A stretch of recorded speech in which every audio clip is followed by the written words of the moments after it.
Selamat siang. Assalamualaikum warahmatullahi wabarakatuh.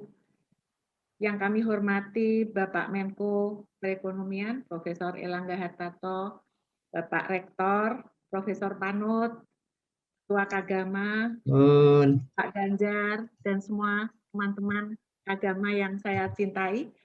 Mohon slide pertama bisa ditayangkan. Ya. Jadi tentu pada saat di bulan Desember, kemudian Januari, awal pandemi, kita semua tentu berpikir apa yang bisa kita perbuat, apa yang bisa kita kontribusikan untuk mengatasi COVID-19. Kami bersama tim, slide berikutnya, TFRIC, Task Force, slide, Task Force Research Inovasi COVID-19 memanggil. Di situ di berbagai akademisi dari berbagai institusi di Indonesia, kemudian dari berbagai kementerian, dari rumah sakit, juga dari industri, bersama-sama berdiskusi melalui WA Group. Kemudian setiap grup itu akhirnya mengelompok menjadi grup-grup yang sesuai dengan interest-nya masing-masing. Lalu apa yang kami pikirkan adalah pada awal pandemi yang sangat diperlukan adalah diagnostik. Slide berikutnya. Slide berikutnya. Ya. Jadi ini adalah area, kembali ke slide sebelumnya. Ya. Jadi ini adalah diagnostik. Diagnostik merupakan sesuatu yang harus segera kita miliki. Kita belum mempunyai alat diagnostik untuk COVID-19. Jadi inilah kemudian kami bersepakat untuk mengembangkan. Kita memerlukan waktu, momentum waktu itu sangat penting. Slide berikutnya. Pada saat itu telah masuk berbagai alat komersial dari luar negeri yang harganya sangat bervariasi. Dari 200.000 sampai 450.000 atau lebih. Sehingga kemudian kita memilih dari ketiga macam alat diagnostik, kita mendiskusikan apa yang paling visible yang bisa kita lakukan. Sehingga kita memilih rapid diagnostic test antibody. Karena rapid diagnostic test antibody ini merupakan respons atau alat diagnostik yang paling cepat bisa kita peroleh dengan waktu kita diberi batas. Oleh TFRIC 19 kita diberi waktu timeline-nya 2 bulan. Harus menjadi suatu prototype. Jadi ini merupakan suatu challenge yang luar biasa. Sehingga kita berpikir apa yang akan kita lakukan. Kalau kita akan mengembangkan PCR, ini grup dari Bio Farma dan grup dari Jakarta sudah mengambil untuk PCR. Jadi kita memilih, kita memilih antigen atau antibodi. Kalau antigen berarti kita harus kultur virus. Kalau kultur virus fasilitasnya adalah syaratnya sesuai dengan WHO mensyaratkan kita harus menggunakan laboratorium BSL type 3. UGM pada saat itu belum memiliki. Kita memiliki BSL type 2 yang bisa digunakan untuk qRT-PCR. Kemudian dari prior experience dan knowledge yang kita miliki, kita sudah berpengalaman di dalam pengembangan rapid diagnostic antibody, maka itulah yang kami pilih. Itu yang kami kemudian kembangkan. Slide berikutnya. Ya, slide. Mohon slide. Ya. Jadi inilah dalam waktu di bulan April sampai dengan Mei kita di-challenge. Pada awal, jadi awal pandemi itu respon segera kita memilih rapid diagnostic antibody atau mungkin bisa juga kita melakukan suatu sequencing untuk genom SARS-CoV-2 ya. Jadi ini yang waktu-waktu yang bisa kita memikirkan untuk menghasilkan suatu inovasi. Jadi pandemi COVID ini luar biasa, telah terbukti menghasilkan berbagai macam inovasi dan itu terjadi karena adanya suatu sinergi dan kolaborasi yang tanpa batas. Slide berikutnya. Bisa slide berikutnya? Ya. Jadi seperti tadi kami sampaikan, sekarang ini orang sering bingung. Rapid test yang mana sih? ada PCR, ada rapid test antigen, ada rapid test antibody. Itu apa sih bedanya gitu.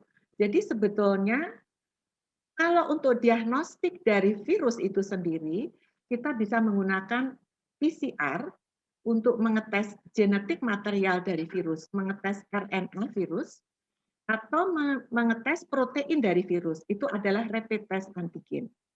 Kemudian yang ketiga adalah kita bisa melakukan pengetesan dengan antibodi, karena setiap orang yang terinfeksi dengan virus COVID itu akan memberikan respons berupa terjadinya antibodi spesifik terhadap virus.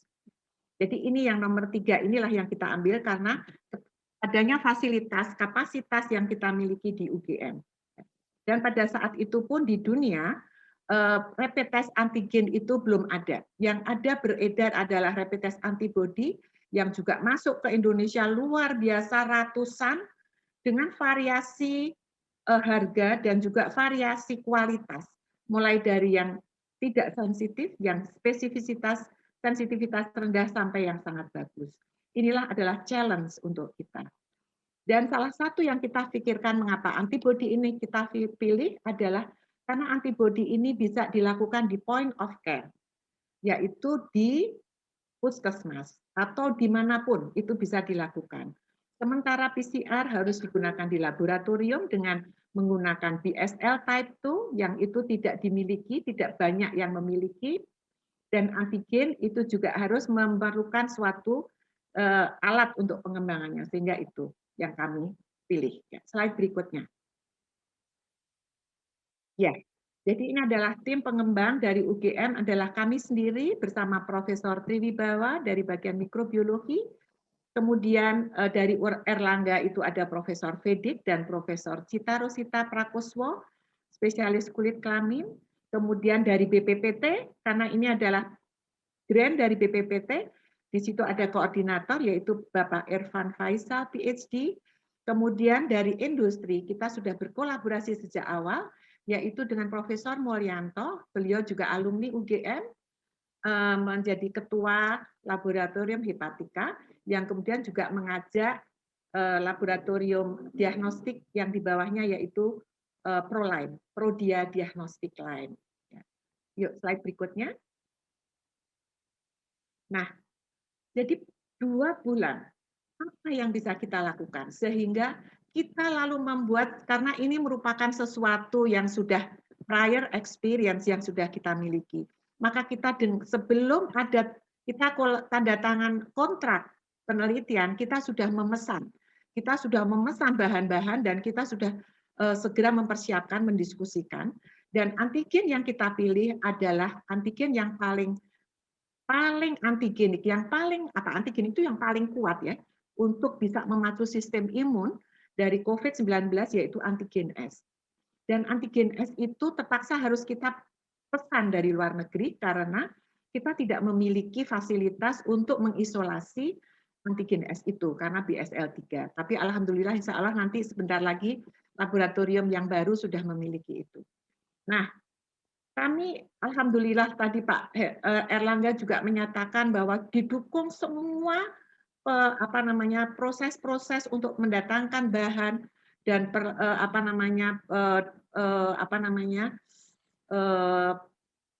pajak-pajak itu semua dibebaskan sehingga ini menjadi suatu yang mana di dalam waktu 2 bulan kita dapat mengembangkan prototip rapid diagnostik IgM dan IgG yang itu kemudian diuji validasikan. Uji validasi kami lakukan, mengapa kami mengajak Surabaya, karena uji validasi dilakukan di Surabaya, juga di Semarang, di Solo, dan di Yogyakarta. Sehingga kami mendapatkan nilai sensitivitas dan spesifisitas. Tentu untuk menghasilkan suatu alat itu tidak serta-merta sensitivitas dan spesifisitasnya bagus. Kami melakukan suatu continuous quality improvement bersama dengan industri. Sehingga kami terus memperbaiki IgM, IgG dari berbagai brand itu dibeli untuk memperbaiki sensitivitasnya. Kemudian dari antigen S yang satu saja kita menambah satu lagi antigen, yaitu N, nukleokapsid, untuk bisa menambah sensitivitas dan spesifitasnya. Akhirnya, slide berikutnya, slide berikut.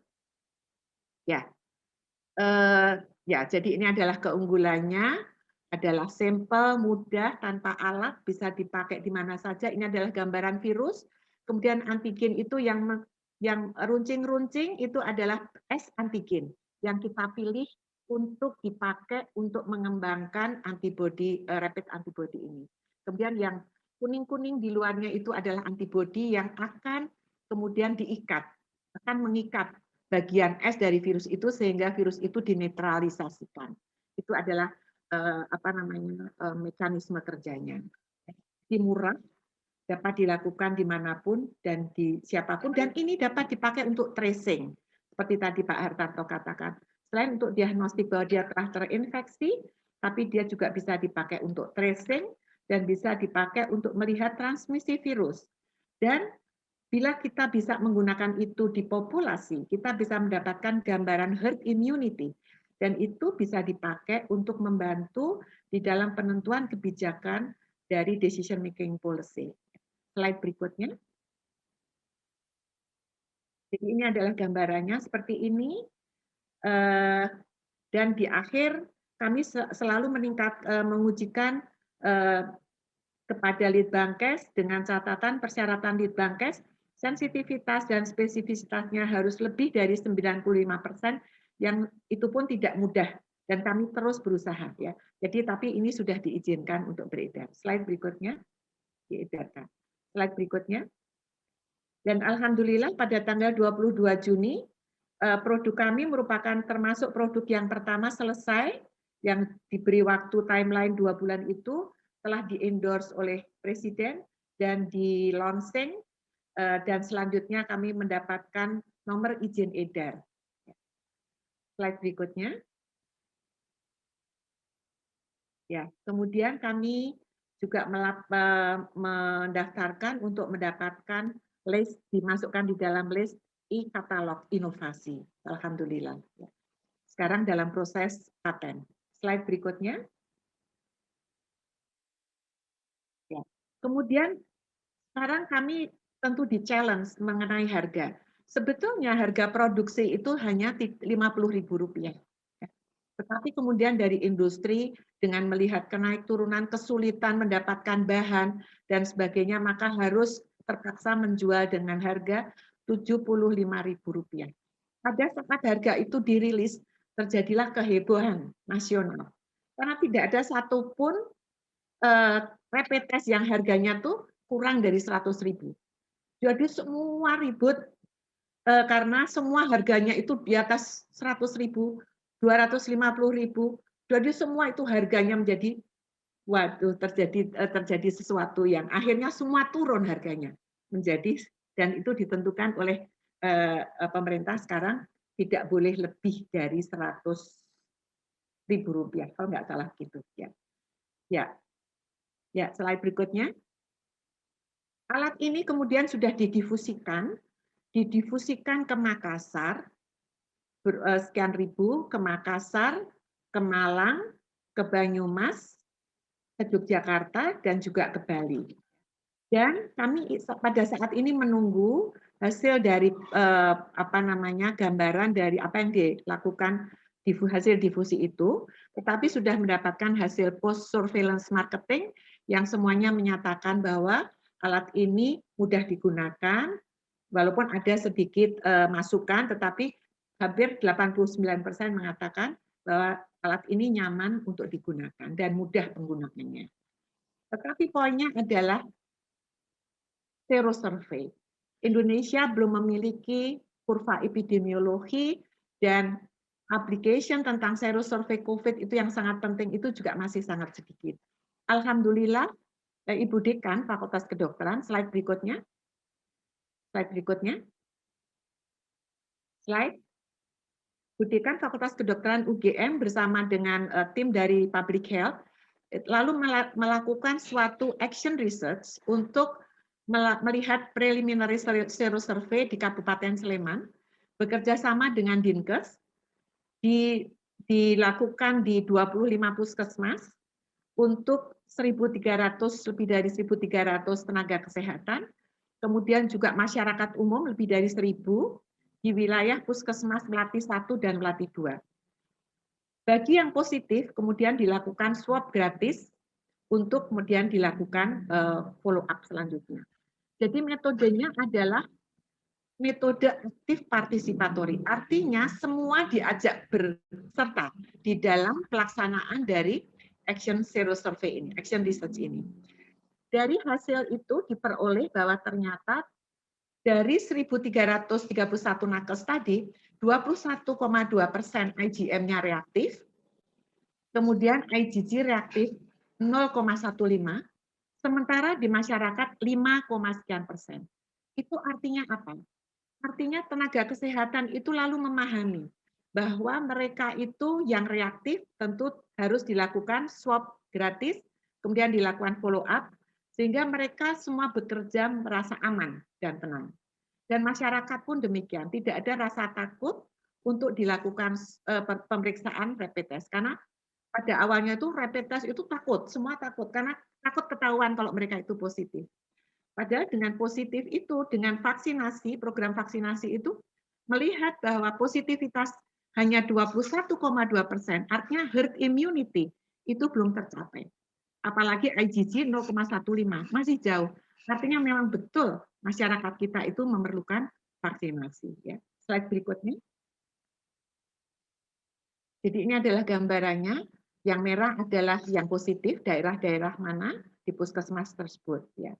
Jadi ini adalah suatu yang sangat penting dan kami berharap bahwa sero survei ini dapat dijadikan sebagai model untuk juga dilakukan di tempat-tempat yang lain.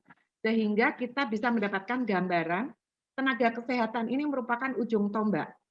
Sehingga kalau mereka bisa mengetahui situasi dirinya bahwa mereka itu aman di dalam melakukan pekerjaannya, tentu akan sangat membantu. Jadi ini sangat adalah satu model yang mungkin bisa dilakukan. Slide berikutnya. Ya, jadi tadi tes antibody dan sero survei ini bisa dipakai untuk early warning system karena bisa melihat transmisi virus. Kalau transmisi virus tinggi berarti di situ daerah itu terjadi suatu transmisi yang banyak sekali. Kemudian bisa membantu untuk strategi dari public health. Dan juga bisa dipakai untuk melihat intervensi, misalnya vaksinasi. Jadi misalnya prevaksinasi herd immunity seperti apa, atau post vaksinasi apakah herd immunity-nya tercapai, atau jadi ini bisa melihat gambaran dari sistem imun masyarakat di Indonesia. Dan sehingga bisa harapannya bisa memberikan jawaban kondisi epidemiologi di dalam menentukan prioritas kebijakan public health dan menentukan strateginya. Slide berikutnya. Nah, kemudian kita mendengar semua sangat di TV, di koran, mutasi gen COVID mutasi. Jadi itu heboh sekali. Lalu apakah dengan mutasi gen COVID ini berbagai rapid test yang beredar itu tidak berguna? Ataukah adanya mutasi gen ini lalu vaksin yang kita lakukan, program vaksin nasional akan terganggu ya? Kemudian kita melakukan analisis sequence dari gen S itu. Ya. Slide berikutnya, Prof. Triwibawa di sini yang memimpin untuk melihat dilakukan terhadap 37 isolat yang ada di Yogyakarta. Kemudian kita melakukan pemeriksaannya dengan sequencing. Slide berikutnya. Ya, jadi di sini tuh hebohnya adalah Dr. Kober itu melakukan memberikan publikasi di Jerman pada tanggal 28 Januari ditemukan adanya mutasi D614G yang mana itu ternyata memberikan dampak terhadap lebih cepatnya transmisi virus ya. Jadi ini juga kemudian kita lakukan analisis. Jadi ini adalah gambaran dari spike sebagai antigen yang kita pilih itu, kemudian posisi dari mutasi dari D614G itu di daerah sana yang ternyata bukan di daerah antigen binding reseptor. Jadi antara virus dan sel itu ada daerah yang namanya antigen binding reseptor binding domain. Ya. ternyata bahwa mutasi itu posisinya tidak di situ. Artinya bahwa antigen rapid test yang kita kembangkan dengan menggunakan antigen S ini, kemudian juga vaksinasi yang program vaksinasi yang dilakukan ini artinya tidak terganggu karena posisi mutasi itu tidak di daerah ikatan antara reseptor dengan sel, tapi di luar itu. Walaupun transmisinya lebih cepat, transmisinya lebih agresif. Ya. Slide berikutnya. Slide ya. Jadi ini adalah gambarannya. Kita juga menemukan ternyata dari 37 isolat itu kita menemukan adanya varian tersebut di Yogyakarta. D614G ditemukan juga di Yogyakarta, tapi juga dipublish di Indonesia dan juga di Sentral Java. Tapi ternyata bahwa D614G itu juga sama dengan apa yang sudah dipublish di Afrika Selatan, di New Zealand, di North America, di West America. Jadi di situ itu berarti artinya apa? Artinya bahwa ada kesamaan varian mutasi yang ada di Indonesia dengan yang ada di luar negeri. Artinya impact terhadap vaksinasi yang lain dari Pfizer atau dari Moderna itu juga tidak berdampak karena posisi dari mutasi itu bukan di daerah reseptor binding domain. Slide berikut. Ya, oke. Slide berikutnya. Kita terus. Jadi terima kasih bahwa hasil sequencing bisa digunakan rapid test ini dan program vaksinasi nasional tidak terganggu. Slide berikutnya. Nah, post pandemic harapannya adalah bagaimana? Tapi slide berikutnya sedikit informasi bahwa sebetulnya kita itu sudah di warning, di alert. Setelah mulai dari tahun 1900, 2002 ada coronavirus, 2003 ada SARS-CoV-1 H1N1 atau avian influenza. Kemudian 2009, 2014 MERS-CoV, 2015 Ebola, 2019 SARS-CoV-2. Apa artinya? Artinya adalah sebetulnya bahwa zoonosis ini sudah mengancam dunia. Zoonosis adalah penyakit yang ditularkan melalui hewan. Dan faktanya adalah bahwa 6 dari 10 penyakit menular itu ditularkan oleh hewan. 3 dari 4 new emerging dan re-emerging infeksi itu juga ditularkan oleh hewan. Dan 60% penyakit infeksi yang ada di manusia itu juga ditularkan oleh hewan. Artinya apa? Artinya bahwa sudah terjadi pergangguan ekosistem antara lingkungan manusia dan hewan. Slide berikutnya. Slide berikutnya. Ya. Dan WHO mengatakan bahwa COVID-19 itu merupakan penyakit lingkungan yang disebabkan karena kerusakan lingkungan yang irreparable begitu. Dan salah satu solusinya yang diusulkan adalah kolaborasi multidisiplin, transdisiplin, interdisiplin, baik itu lokal, regional, nasional, maupun global, sehingga kita bisa memperoleh luaran kesehatan yang optimal. Jadi, ekosistem kesehatan manusia, hewan, dan lingkungan. Dan itu sebetulnya sudah lama disampaikan oleh WHO, UNESCO, World Bank, CDC ya, ini sudah lama dilakukan. Tapi ini neglected. Sehingga tadi Pak Hartarto mengharapkan post pandemic apa yang bisa kita lakukan untuk mencari solusi-solusi dan inovasi-inovasi, termasuk dalam hal ini adalah jangan sampai terjadi pandemi berikutnya. Slide berikutnya. Jadi kami akhiri presentasi ini karena dibatasi waktu. Jadi take home message yang kami sampaikan adalah bahwa di era pandemik ini ternyata luar biasa. Kolaborasi dan sinergi tanpa batas birokrasi itu terjadi, menghasilkan inovasi sampai hilirisasi dalam waktu singkat, tidak pernah ada yang namanya Death Valley of Translational Research, sehingga bisalah kita sebut sebagai era kebangkitan inovasi dan teknologi Indonesia. Tetapi juga itu harus diteruskan. Lalu untuk model zero survey yang sudah dihasilkan oleh UGM melalui penelitian kami bersama dengan Prof. Ova dan tim Public Health untuk uji tenaga kesehatan, ini merupakan contoh permodelan yang sangat baik yang dapat digunakan untuk permodelan rujukan di Indonesia. Sehingga tenaga kesehatan dapat bekerja dengan tenang dan aman, dan kita bisa mendapatkan gambaran herd immunity di Indonesia. Dan di era post-pandemic, revitalisasi One Health Indonesia, multidisiplin, transdisiplin ini harus mulai kita lakukan. Kemudian juga selanjutnya kita perlu terus menjaga new normal life, gaya hidup sehat, menjaga keseimbangan ekosistem antara manusia, lingkungan, dan hewan. Terima kasih. Assalamualaikum warahmatullahi wabarakatuh.